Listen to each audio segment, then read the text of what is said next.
मैं देवों के देव महादेव के चरणों पर प्रणाम करती हूँ। मैं गौरी पार्वती मैया भवानी के चरणों पर प्रणाम करती हूँ। मैं कार्तिक गणेश दोनों भैया के चरणों पर प्रणाम करती हूँ। मैं सभी देवी दुर्गा के चरणों पर प्रणाम करती हूँ। मैं जितने गुरु भाई बहन लोग उनको मैं प्रणाम करती हूँ और महादेव से ही दया मांगती हूँ कि हे महादेव आप सब पर दया कीजिए, आप पल पल दया कीजिए हे महादेव। माता पार्वती महादेव से पूछती कि हे महादेव ये बताइए कि कर्म बारा है कि धर्म बारा है, क्योंकि दोनों आपस में लड़ाई कर रहे हैं और मुझे भी समझ में नहीं आ रहा है कि दोनों में कौन बड़ा है। महादेव कहते हैं पार्वती मैं तुम्हें बताता हूँ कि दोनों में कौन बड़ा है। मेरी बात को और मेरी वाणी को ध्यान से सुनो और पूरा कथा को जानो। वो कहते हैं हाँ महादेव मैं सुनने के लिए बहुत उत्सुक हूँ कि कर्म बारा होता है कि धर्म बारा होता है, क्योंकि दोनों अपने में लड़ाई कर रहे हैं। महादेव कहते हैं कर्म धर्म आपस में लड़ते लड़ते एक दिन वो चले जाते हैं नारद जी के पास और जाकर कहते हैं कि हे नारद जी मैं सबसे बड़ा हूँ, और धर्म कहता है कि मैं सबसे बड़ा हूँ।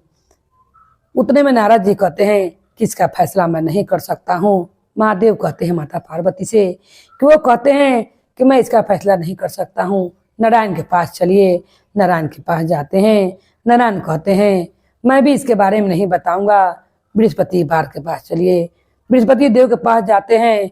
वो कहते हैं धरती पर एक राजा है जो बहुत ही साधु लोग के बहुत ही ध्यान रखते हैं और भगवान का बहुत पूजा पाठ करते हैं। धरती लोक पर चला जाए और चल के उन्हीं से पूछा जाए कि कर्म बारा है कि धर्म, क्योंकि उन्हीं बताएंगे वो धरती पर कि कर्म का क्या कर्तव्य है और धर्म का क्या कर्तव्य है। ये सब फैसला वहीं पर होगा और वही राजा साहेब बताएंगे। नारायण और नारद मुनि और बृहस्पति देवता तीनों उतरकर धरती पर आते हैं और आकर राजा साहब से पूछते हैं कि हे राजा साहेब ये बताइए कि कर्म बड़ा है या धर्म। कहते हैं राजा साहेब कि आप कर्म धर्म दोनों के यहाँ बुला लीजिए, मैं उनसे पूछता हूँ कि वो कैसे बड़ा हैं। कर्म धर्म भी साथ में आते हैं। तब वो राजा पूछते हैं कि ये बताओ धर्म कि तुम कैसे कहते हो कि मैं बड़ा हूँ, तुम कैसे बड़ा हो मुझे बताओ। धर्म कहता है अगर मैं सो जाऊं तो दुनिया सो जाएगा, अगर मैं कोई भी अच्छा काम ना करूं, अगर धर्म में नहीं रहेगा तो कोई भी बुद्धि काम नहीं करेगा, और जहाँ धर्म नहीं है वहाँ कुछ भी नहीं है। धर्म है जो लोग का बुद्धि विवेक सब अच्छा रखता है और लोग धर्म से ही उसका नाम गाँव होता है कि बहुत अच्छे व्यक्ति हैं, उसका धर्म अच्छा है। कर्म कहता है। तब पूछते हैं राजा कि कर्म तू बताओ, तुम कैसे कहते हो कि मैं बड़ा हूँ। कर्म कहता है अगर मैं अपना कर्म ना करूँ तो धर्म क्या करेगा।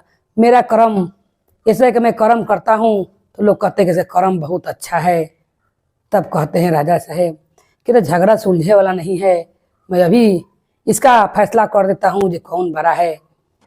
दोनों अपने अपने बात तो बताते हैं राजा साहब को, वह सब लोग वहाँ पर सुनते रहते हैं। एक व्यक्ति उधर से आते रहता है। कहते हैं राजा साहेब कि धर्म उस व्यक्ति के साथ जाओ, जहाँ जा रहा है तुम उसके साथ साथ चले जाओ जहाँ तक वो जाता है। धर्म कहता है ये कर्म कहता है कि मैं ही बड़ा हूँ तो मैं इसके साथ नहीं जाऊँगा, आप पहले कर्म को भेजिए उसके साथ है, उसके बाद पहले मैं सोता हूँ।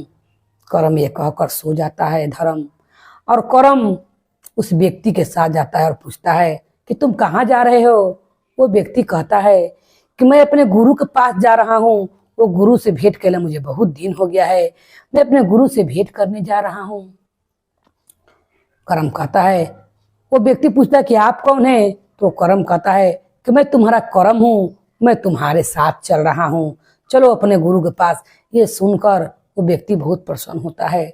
जब वो जाता है तो क्या देखता है कि मेरा गुरु ध्यान में लगे हुए हैं। इधर कर्म के धर्म के सो गैला से उसके पास तो धर्म बचल ही नहीं था, तो कर्म में इसका विवेक खराब हो जाता है और देखता है कि मेरा गुरु मेरे ओर देख ही नहीं रहा है। वो व्यक्ति देखता है कि मेरे ओर देख ही नहीं रहता है, क्योंकि गुरु भाई बहन लोग जब तक कर्म और धर्म साथ ना रहे, जैसे लोग कहते हैं कुछ बहुत कर्म अच्छा है, धर्म भी उसका अच्छा है, धर्म से कोई काम करता है अब तो धर्म सोयल था वहां पर राजा साहब के पास, करम को भेज दिले था। करम का विवेक खराब हो जाता है और वो अपना जूता निकाल कर अपने ही गुरु को मारने लगता है। जब मारने लगता है, जब गुरु की आंख खुलता है अपना ध्यान पर से, गुरु क्रोध में देखता है कि मेरा शिष्य मुझे मार रहा है, क्योंकि धर्म तो वहां पर सो रहा था। अब ये क्रोध में श्राप देता है। महात्मा उनका ऋषि श्राप देते और कहते हैं कि इसी क्षण जिस तरह तूने अपने पैर के जूता से मुझ पर मारा है, तुम तुरंत गधा बन जाओगे। तुमने गुरु को गुरु नहीं समझा है। जैसे वो श्राप देते हैं, धर्म तुरंत जाग जाता है और तुरंत जाग कर उसी गुरु के पास पहुंच जाता है। कर्म तो यहाँ अपना काम कर लेता है, उनका विवेक को हर ले रहता है।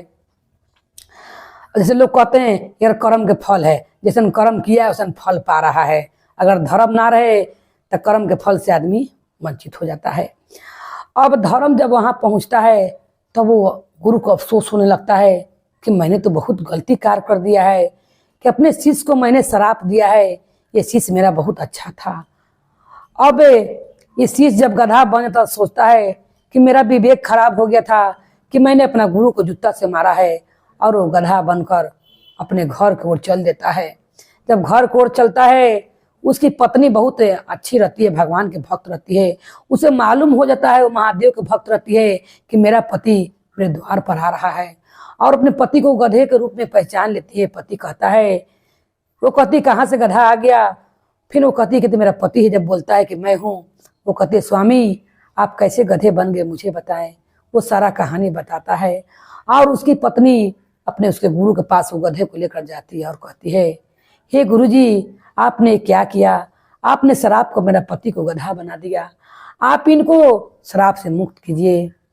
तब वो कहते हैं गुरु कि मैं कुछ भी नहीं कर सकता हूँ, क्योंकि इसने मुझे जूता से मारा था, और मेरा उस समय मेरा भी मन क्रोध में था, जिस कारण मैंने इसे श्राप दिया। श्राप तो मैं वापस ले नहीं सकता हूँ, मगर उस राजा के पास है बृहस्पति देव और नारायण आए हुए हैं महादेव, उन्हीं के पास जाओ, वो इनका निवारण जरूर करेंगे। तुम चली जाओ उसके पास। वो अपना पति को गधा में लेकर आते हैं और आकर उसी राजा से कहते हैं सब देवता लोग के देखकर कि हे प्रभु मेरे पति को जो उस रूप में थे उन रूप में लाइए।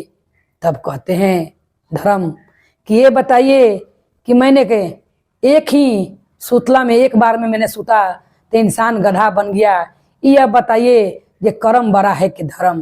तब राजा साहब कहते हैं उस कर्म को समझाते हुए कि तुम बड़े नहीं हो, धर्म बड़ा है।